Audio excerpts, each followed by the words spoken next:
But yeah, Jose Arguelles was the first like boom into the there's something better than all this BS that I've read in high school. I hated reading books. Same. All of it, right? 100% same. All these, like, in grade school, all of it, where you had to, like, read these stupid books and then do the, like, write the frickin' essays of them. I wouldn't read the books. I would flip through them. If they had pictures, great. Otherwise, I would, like, open up some pages and then read Same. 2 pages and then draw whatever was, like, on those pages. I mean, I eventually got caught. Like, did you even really read this? It's like, no. Why would I? Yeah, it's garbage.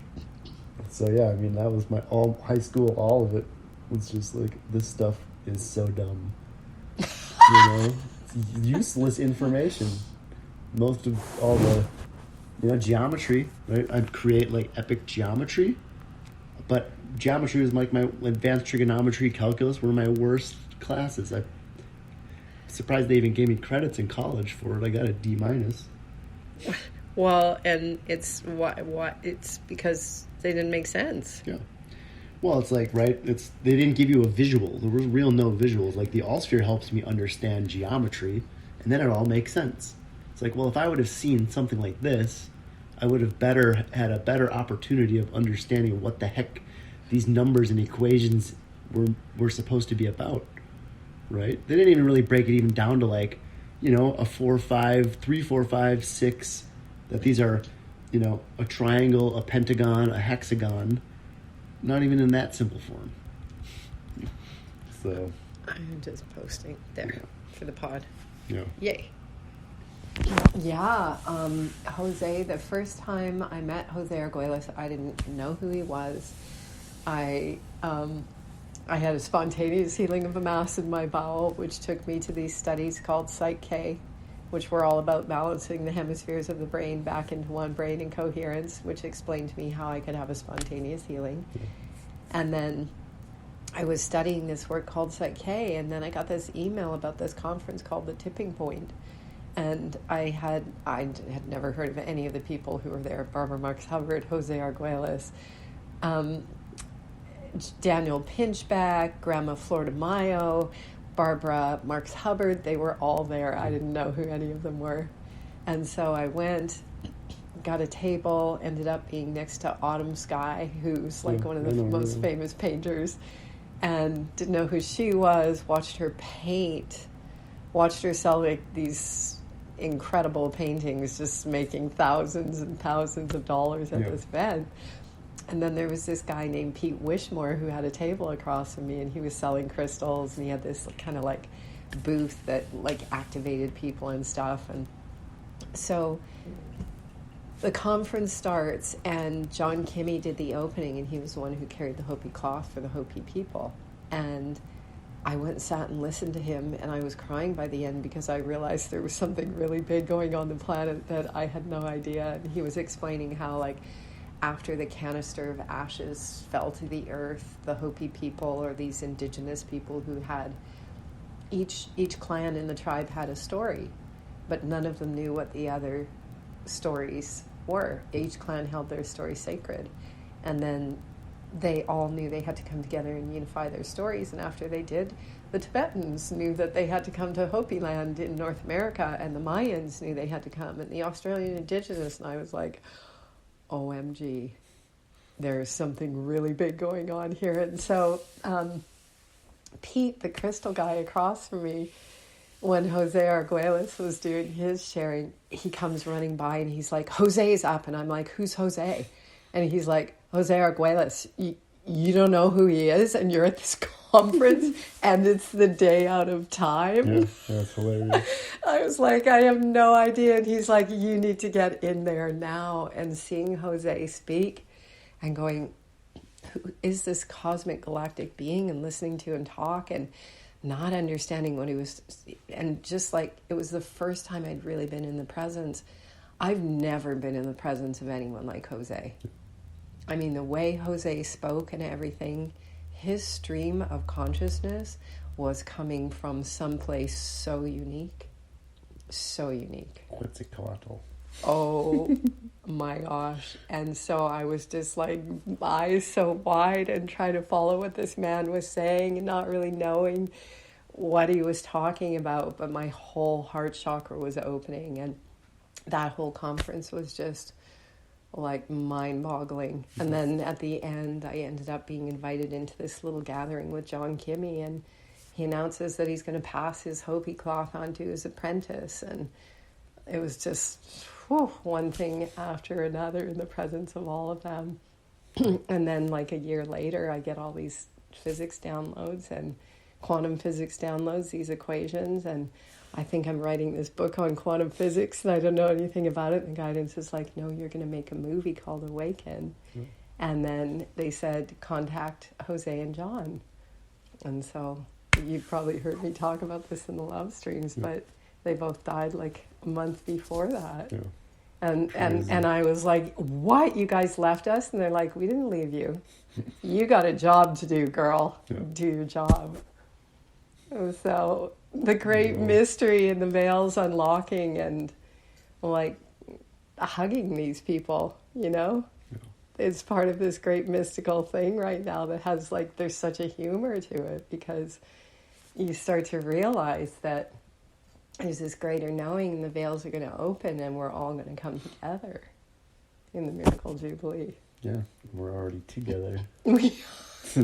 Already. They just become more visible. Uh-huh. Yeah.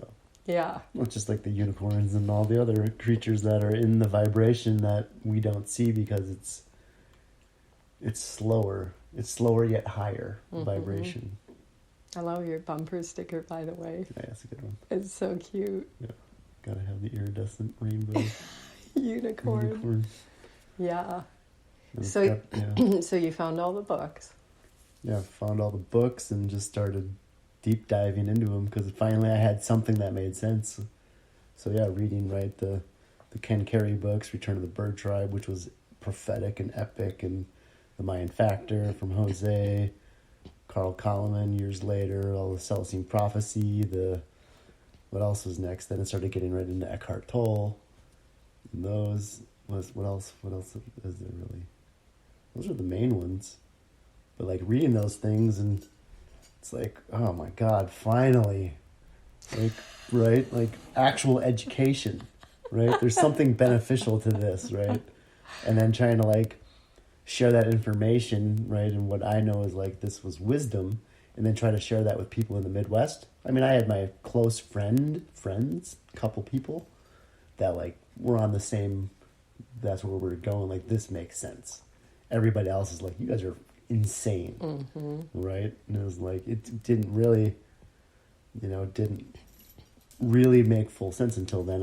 All these other things happened in my life to reset my life and then send me to California, then to go to Burning Man, and then, do LSD, do MDMA for the first time, and then full on like realizing, wow, all those things that I read about, that's legitimately real. And I'm not crazy. All those people are insane. Yeah. Yeah. Yeah, sane and asleep. Yeah. Allowing destruction to occur. Yeah. And yeah. It's been a long, lonely path for a long time. Yeah. It still is that way a lot of the time. Yeah. But it's like being at the right of what we're holding in our perception and openness.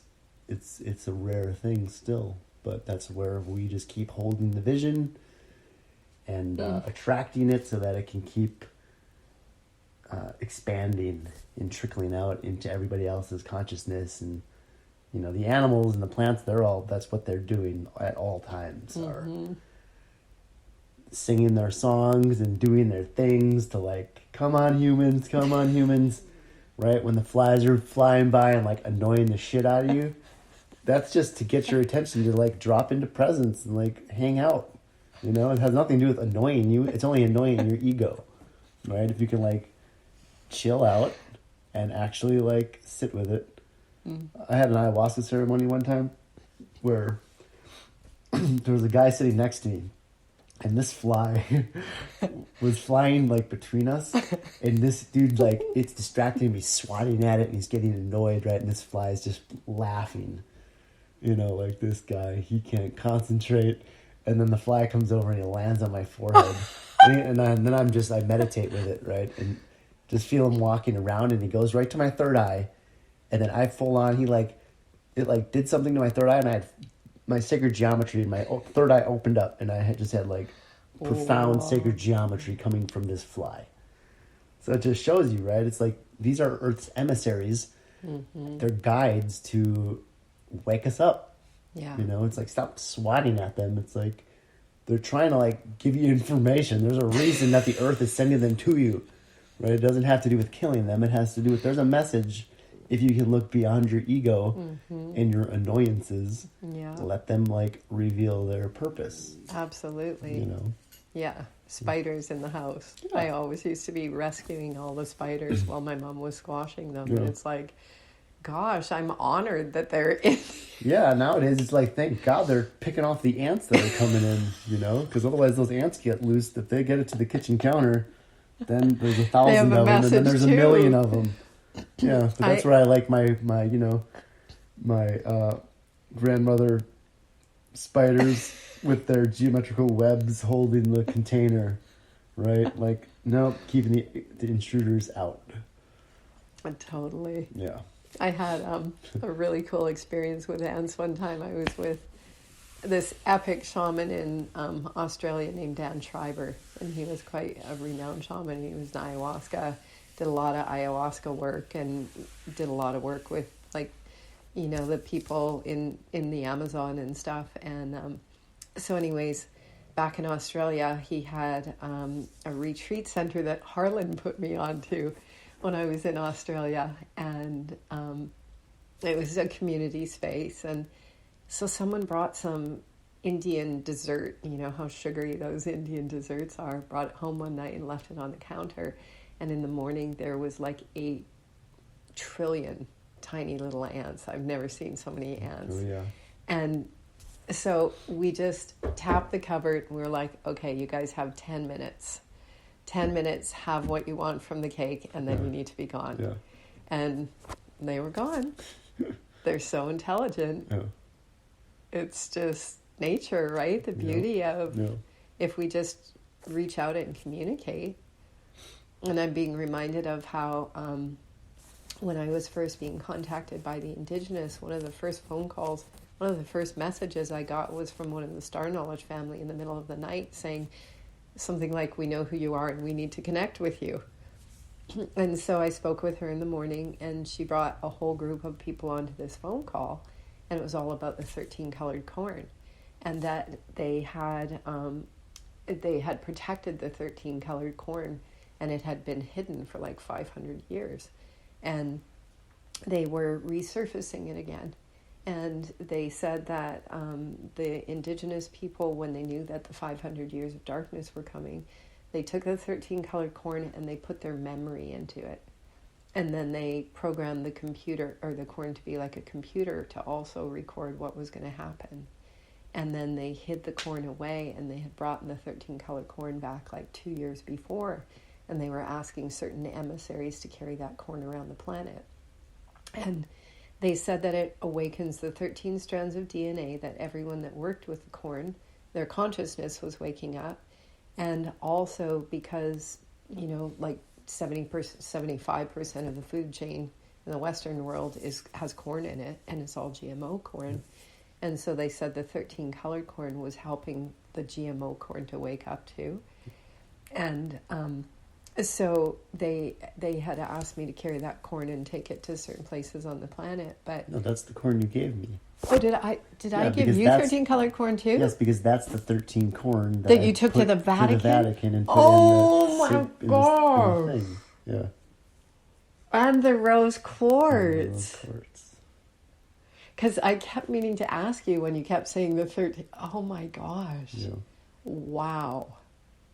So for those of you listening, I did this thing in 2014 called Roma Amor with Matthias De Stefano, and the final thing at the Vatican was we were supposed to rotate around the obelisk 13 times, but the Vatican police and the Roman police were all over us, So we changed plans. So I, as a individual, decided to go do what we needed to do alone around the obelisk. And so did this activation, and then the last thing I did was put these 13 colored sacred corn into the little drain in the center of St. Peter's Square at the base of the obelisk, at the base of the little fountain, and planted that energy in there. And then this rose quartz was given to these 3 shamans that literally came out of the mist as we completed this Roma Amor tour. And it was quite profound. Wow. Yeah. And that's the waking up of the consciousness of 12 around the 1 when... yeah. The round table. Yeah, restored. The way out called Ophiuchus, and that's the part that was left out of, the astrological calendar, just like the 13-moon calendar. The sacred number of 13 has been left out, which is why it was created to be... It's the devil. Uh-huh. That's right. I want to show you, have you ever seen William Bueller's, I don't know if I've shown you this. I want to pull this up, but his sacred geometry that showed when I was sent to the Vatican by the guidance, the downloads came in on the island of Ibiza on October 31st and 2016, and I was just standing out under the stars. I was talking to Illumina on the phone, and all of a sudden I was like, there are so many codes coming in. I'm being shown how to unlock the Vatican right now. And so I called Marshal Golden Eagle Jack, and I told him what was happening, and I said it had something to do. I kept being shown this black snake, and he said, well, do you know the prophecy of Standing Rock? And I said, no, but I know I'm going to Standing Rock when I get back to North America. And he said, well, in the prophecy, the black snake cannot cross the river. If the black snake crosses the river, we're done. And so I was sent into the Vatican the day before Trump's election and the day of his election. And I called William Bueller, who was like a master Templar of the Rochelle grids on the planet, and he was like probably in his late 80s at the time. And I said, look, I'm in Rome, and I'm being sent in to do this decode of St. Peter's Basilica tomorrow. And he said, well, do you know what the obelisk is? And he said, he's got this famous picture. I'll try to find it and show it to you, but I probably sent it to you before. And it's the Vitruvian Man, and he's surrounded by all of these spiraling geometries. And at the bottom, it says, lame, left heel, lame king. And it's pinned at the Vatican. And so what he told me was that the sacral energy of the masculine was being pinned through that obelisk at the Vatican. Makes sense. Yeah. And that 13 times around, and the 13 and then a transmission came through in 2020 at the base of Mount Challenger in Crestone, Colorado, which is said to be the base of Thoth's retreat, one of his earthly retreats. And it was this transmission that took all souls on the planet through the Queen's Chamber, and it's on my YouTube. It's called Amrita. And the guidance brought all the souls on the planet through and brought them through all 12 signs of the zodiac, and then brought them to the center of the zodiac to Ophiuchus. And Ophiuchus naturally weighed everybody's heart as light as a feather, because Ophiuchus means unity, and it's the unification of all, and that was the piece that was missing for all the souls to pass through on the planet to graduate humanity from these 64 codons of human DNA. And it was epic when that meditation came through. Like, when we started, there was these huge claps of thunder. It was a beautiful sunny day. And then it started hailing. And then at the end of the transmission, I could feel Sashat coming through, and she was like really emotional, because we actually got all of humanity through all these 12 signs of the zodiac to graduate them, because what the guidance showed was humans were just being recycled at these shadow frequencies. A carousel of the same old archetypes, different day. and fragmented archetypes, like not the original archetypes, but Batman style archetypes, the devastation of the DNA. So the metaphor from a place of grid work is that it would be like having a map inside of a maze where someone shifted all these pieces inside of the map, so the consciousness just keeps going around and going around and going around. Yep. The ego. Yeah. Right, because that's where it's like, oh, maybe a month later, 3 months later, a year later, right, this thought form comes back around, right? And it's giving us a chance to, like, catch it and do something about it, and reprogram it. Yeah. Right? Heal it, whatever. Reprogram it, definitely. I want to go back just to the little insects for a minute, because I want to go to where I was saying, right, it's like, oh, let these bugs come and let them do their thing. Well, it's all, you have to have boundaries, right? Energetic boundaries, but it's not your ego like, it's annoying you and swatting at it. That's the mind. But creating your boundaries within your energy field, right? To distinguish, like, hey, this is my space, stay out of it, right? Just like we don't go up to a bug and like before the low me. Go up to a bug and flick it or whatever, right? It's like give space, right? We make that's called the harmony. And sometimes it's like when I was in the Amazon when, a mosquito bit me in my side and then laid eggs of these larvae, these botfly larvae inside of me. And it was the ayahuasca ceremony where the ayahuasca's like, hey, why don't you focus down on your hip there under those red marks, and then feel into that. So I go into it and then like meditate into the feeling of what's going on in my body from these bites. And I could literally feel inside of me the creature like eating me. And then I was like, it's alive. These things are alive in my hip. And I literally squeezed